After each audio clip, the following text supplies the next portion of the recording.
All right, welcome to episode 50 of My FX Buddies, the podcast. And I say podcast because there's a blog, there's video content, which you can find on Spotify.com if you are a paid member. But if you're not, it's the same video that you will find at the blog. I believe, anyway.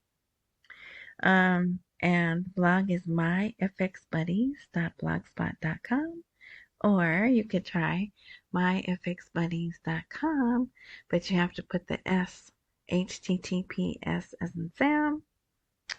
What else? There's a transcript at rss.com, which is pretty good. And what else? I think that's it, right? Yeah, so we'll get into it. All right, so, it's Friday. Friday! It's May 3rd. So I'm doing this now, well, because it's been 2 days.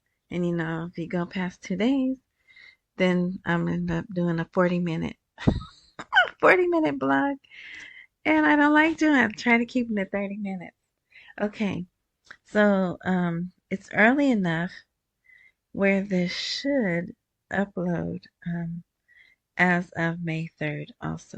So the title article is His Financial Advisor, the dollar exchange rate in the parallel market is gradually approaching the official one. I'm going to tell you there's some negative news, possibly some negative news. I'm going to point that out. I'm going to show you a video that if you haven't seen already, you should go watch. And what else? That's it. So, all over the place. But there's some good things too. So, all week, they've been talking to the people about the exchange rate. And see, I even put here, I guess they mean it this time because they used the same headline earlier in the week for a different article. But what this is actually is great. So, remember Monday, they put out this report, I'll say report, and it was called Fixed or Fixed Exchange System, right? And I said everyone should read that. This is big. I think this is really big. It's citizen education, and they're telling them about the float rate, a floating rate, a fixed rate, and all of that. And the people didn't understand it. I'm almost certain. Remember I said it's kind of, I don't know if it's going to go over everyone's head or because it was some economic terms that, you don't get, especially when have they gone to school like we do? I mean, not like we do, but, who knows? But anyway, that's a whole nother conversation. So it's Mohammed Saleh. No, this is from yesterday. I believe I was gonna record. I just didn't get a chance to yesterday. Um, it's the advisor to the Prime Minister, right? Financial Affairs. There's his first name I don't know how to say, but Mohammed Saleh. So they interviewed him. He came on TV and basically explained that article. They just didn't do the history, or maybe he even did, and they didn't put it in this article, right? He didn't go back to 2004 when the rate was this and that. But he talks about cash. Let's see. Here's claims for flotation mean in all cases adopting the prevailing exchange rate in the parallel market to achieve the goal of stability and balance in the official exchange rate itself at a new point reached by the market at the end of one of the supposed flotation policy and returning to stability again.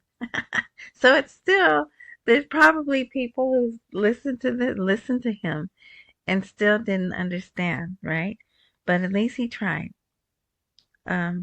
But yeah, so they brought them on, and I'm sure having a person speak it rather than just put it out and read it Because I don't know if they did.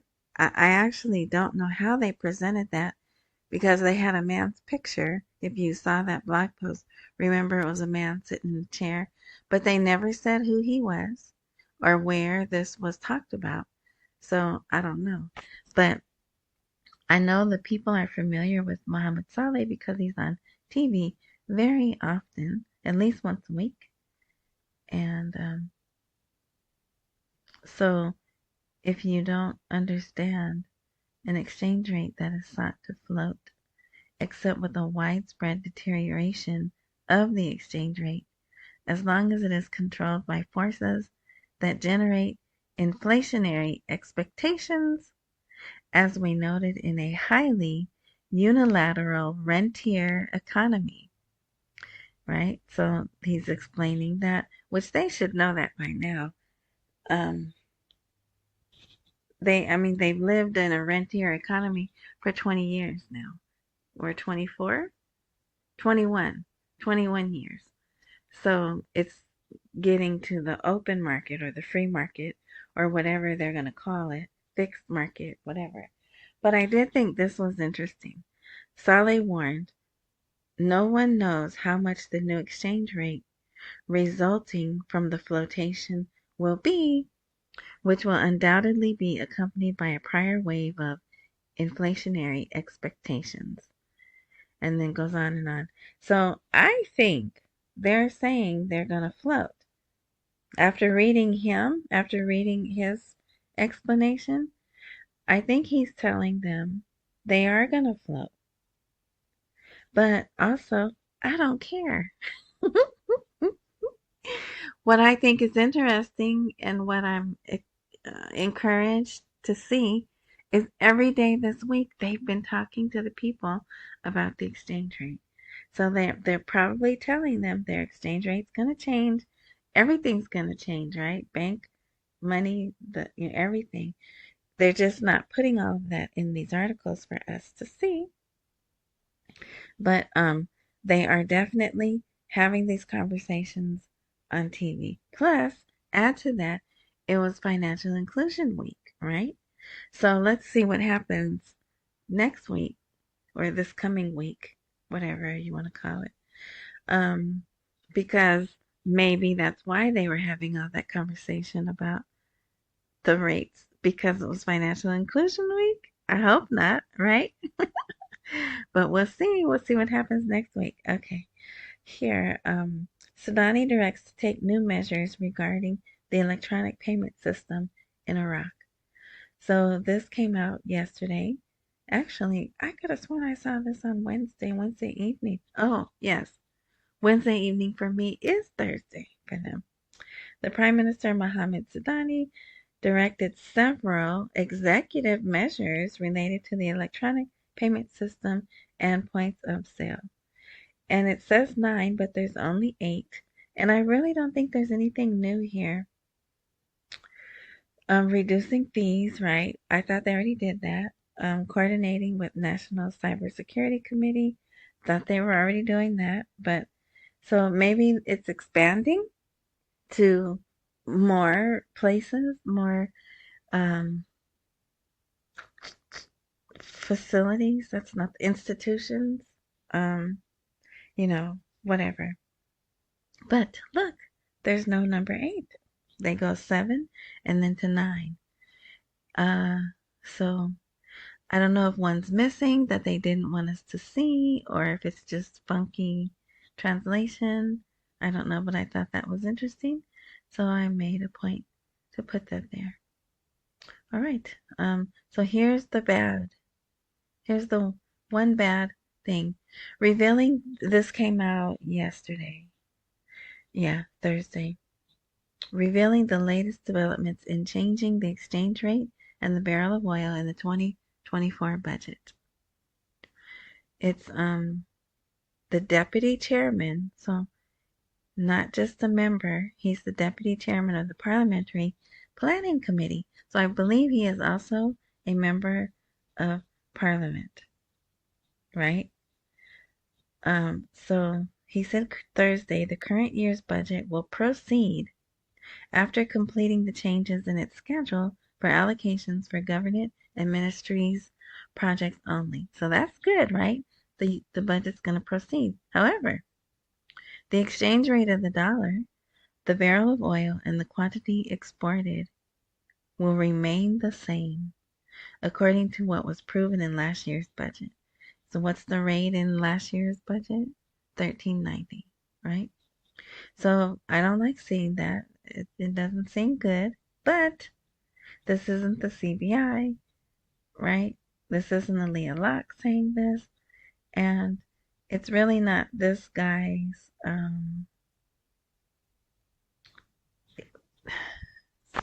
That's not how they're going to change the rate. This committee is not the one to change the rate. But I just wanted to put that out there and let you know that it is out there. But I'm also not that worried about it either, because really, what can we do?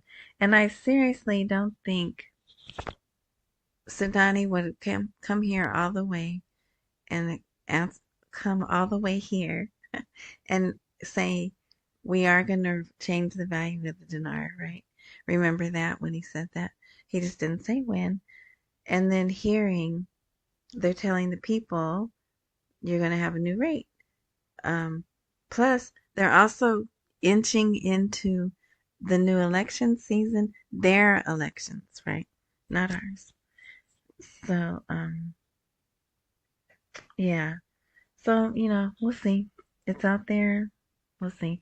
But I do tell you, I will tell you, so they didn't get the schedules into the Council of Ministers, so I do believe May 9th they're going to go on recess. So that's 30 days. That's another 30 days, right? So if they go on May 9th, they return on June 9th. They're at the middle of June. That would give them 2 weeks to change the rate for my timeline.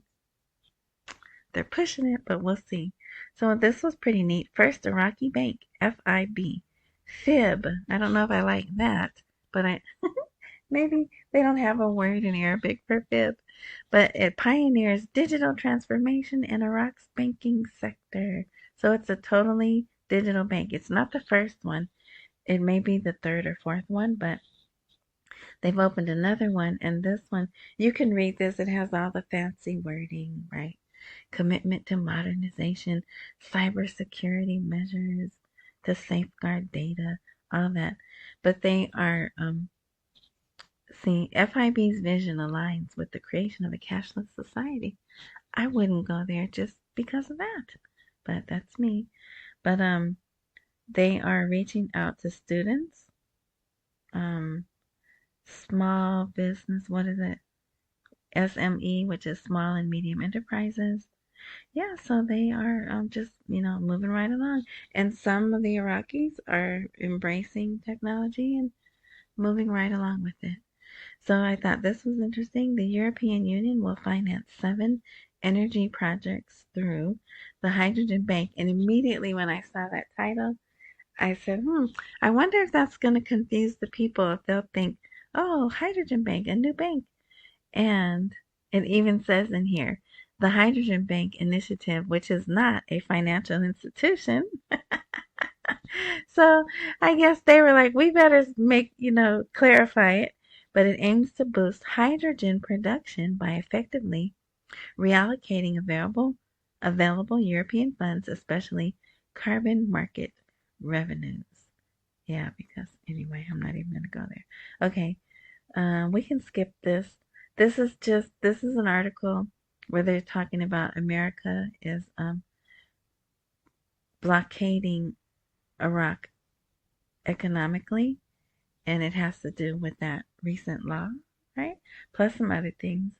So you might want to read this if you like, but it says there is an economic war that will be imposed on Iraq just as it was imposed on Russia and Iran by the United States of America. And what is that? A financial war, right? This is because the Iraqi government is considered a rebellious government against American decisions and rejects foreign presence in any form. So here it is down here, the other the other word that they're using for that law that they recently passed. All right? This was pretty encouraging. The Central Bank of Iraq organizes a celebration on the occasion of Financial Inclusion Week. There's Aliyah Locke. And the best sentence in here, Aliyah Locke told this group of people, look, and I was trying to get these pictures smaller so they would fit right, but yeah, you see, it didn't work. But anyway, so yeah, he spoke to these people here, and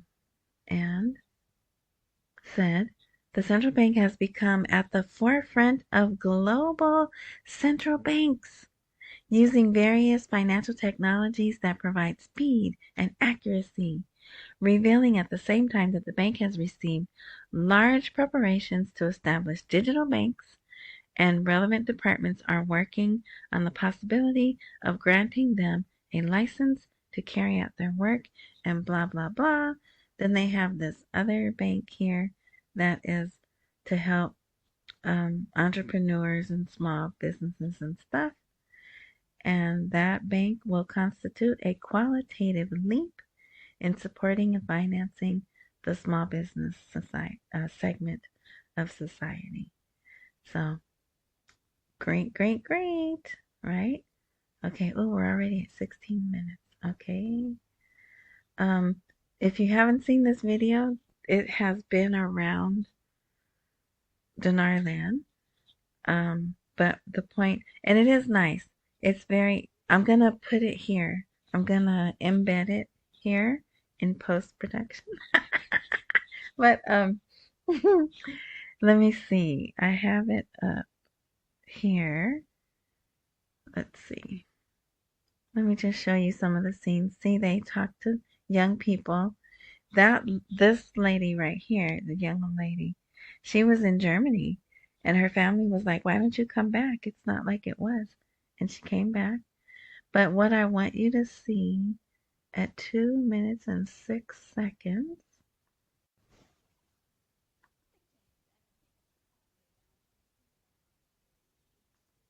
Okay, bear with me. We're gonna go full screen. Look at this. See these large screen TVs? There's one, two, and then two on the other side. Now, this over here, actually, it looks like they're playing video games. So if you've lived with any gamers, you know that look, don't you? Anyway, but maybe it's a keyboard that is, but no, they're playing video games. Anyway, so see, they do. Now, this is a courtyard of some sort. I don't know, but they do this, and they do this. I'm not going to say throughout the country, but I know they do it in Baghdad. I know they do it in Kurdistan. This is one way where they have big screen TVs out. They also have them on the backs of trucks, but bigger ones, you know. So, but I just wanted, because I know some people don't believe that, or, you know, they think it's Dinarland fallacy. But they do actually put TVs out on occasion. And then that may have even been like a holiday or something where they had them out, but who knows. So that video will be here if you want to see it. And like I said, at 2 minutes and 6 seconds is where you can see that. All right. So today, this is a nice little article. Sadani said to the people, we're working to create job opportunities. And that's it. 2 sentences. Now here, they're talking about the exchange rate.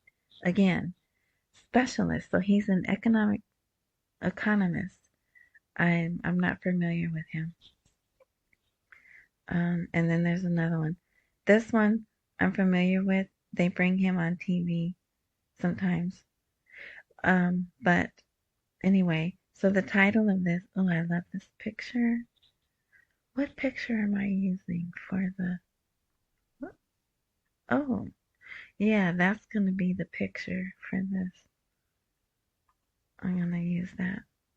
Anyway, if you're not looking at the video, it's just a picture of Dinar. I think 25K notes, right?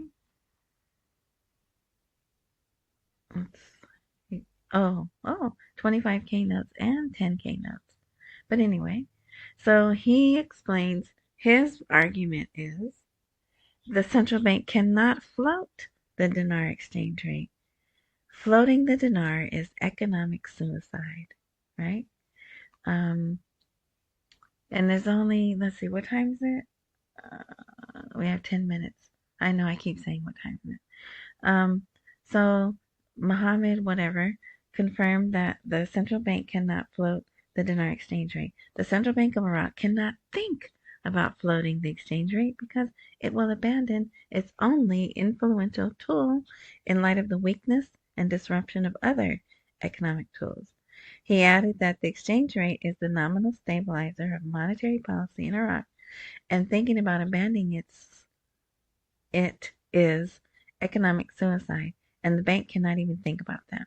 He continued, adding that floating the exchange rate in the presence of a parallel market and large speculators and the presence of people who own billions of dinars and others who own billions of dollars will lead to a sharp decline in the value of the currency, high levels of inflation, and rising prices. But what did he say? If they still have the parallel market and speculators, floating will kill the market, right? So they're going to get rid of the parallel market, which would then end the speculators. But again, I don't want to have that argument. I don't care. I'm just encouraged that yet again, they're talking about the exchange rate. Okay, so this is a different person. He's also an economist. The fixed dollar exchange rate depletes Iraq's foreign currency reserves.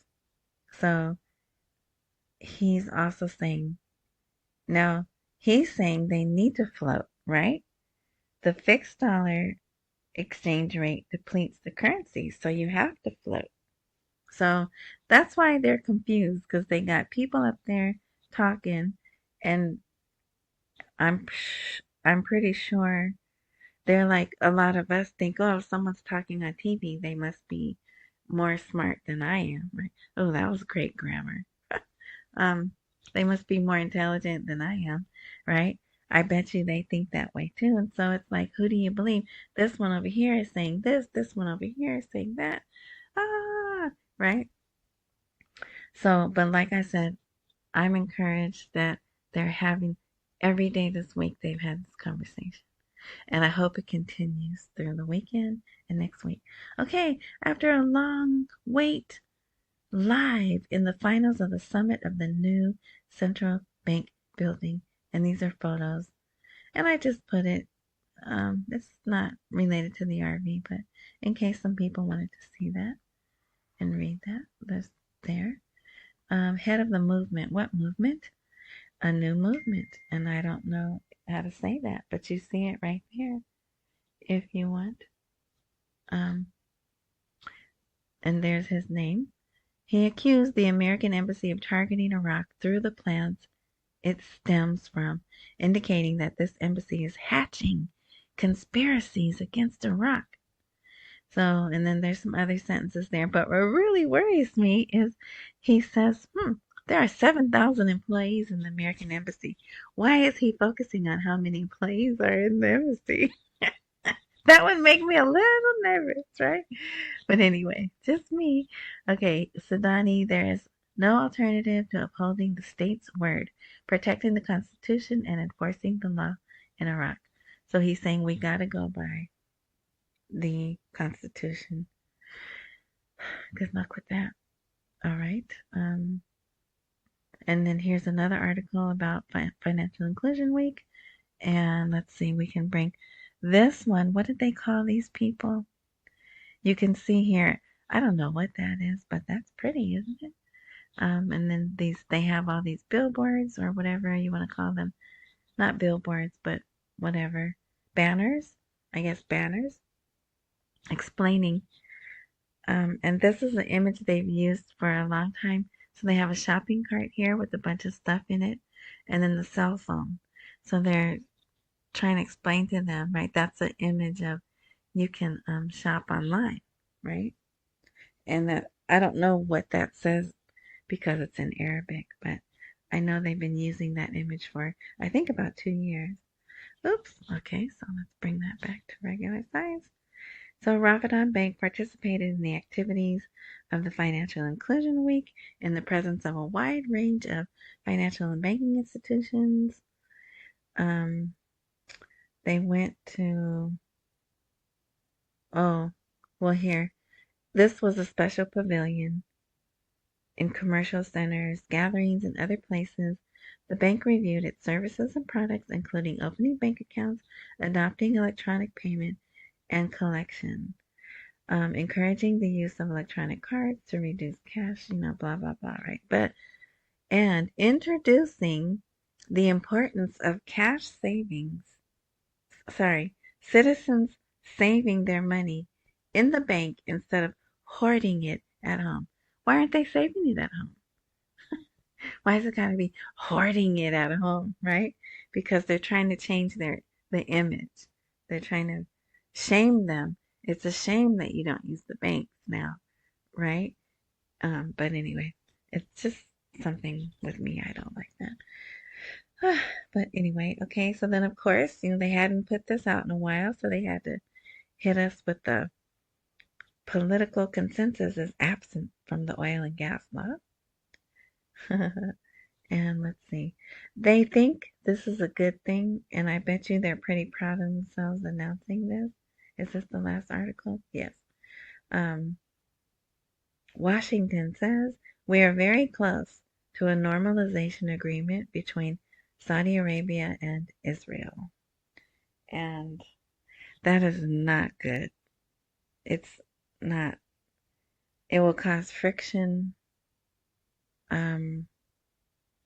See, it says there's still more work to do on a separate part of the agreement, which is setting a path for establishment of a pizza land.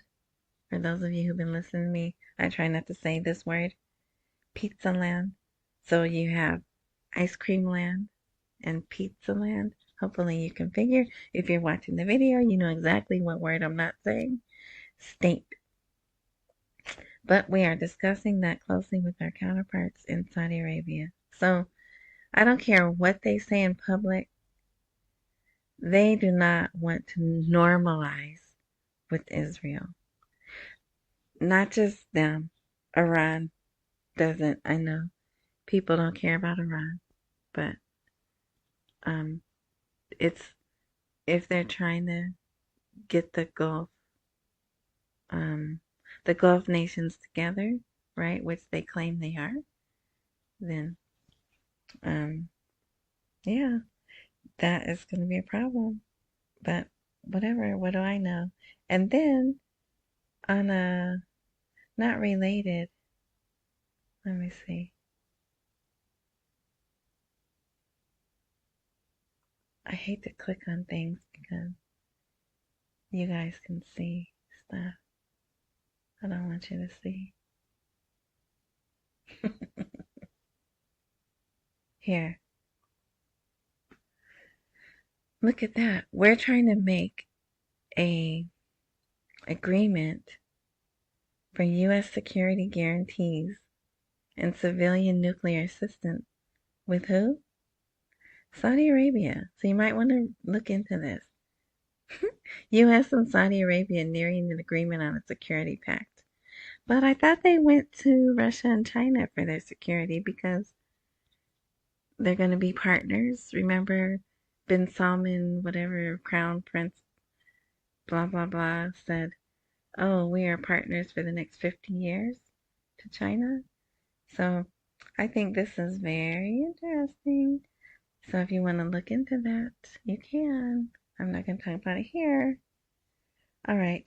But see how they go together? And then there's so much geopolitical stuff going on, which leads to my timeline being pushed out. I haven't pushed it out more yet, but I'm real close to. But anyway, all right. So that's it. Short. There was other stuff, still googobs of projects. Yeah, I know that's a technical term, right? Like every day, there's a new announcement of new projects, but we're expecting that, right? But are they memorandums of understanding, or are they real co- contracts, right? So we'll see. I still think it's very encouraging. Everything, they're moving forward, like they as much as they can. So we'll see what the weekend brings, and then on to next week. So at any rate, appreciate life, live your life like this is not going to happen, but be ready for it to happen, right? And yeah, so thank you for listening. Accumulate while we wait for the rate to appreciate. Pay all your bills, don't miss any meals. And thank you for listening. Oh, and wherever you're enjoying this content, if there's a join, follow, whatever button, click that, tap that, swipe that, whatever. And that way, when I do upload, since I don't upload on a regular schedule, if technology works like it's supposed to, you'll be notified that I made a new post. All right. I think that's everything now. Yes, thank you. Until next time.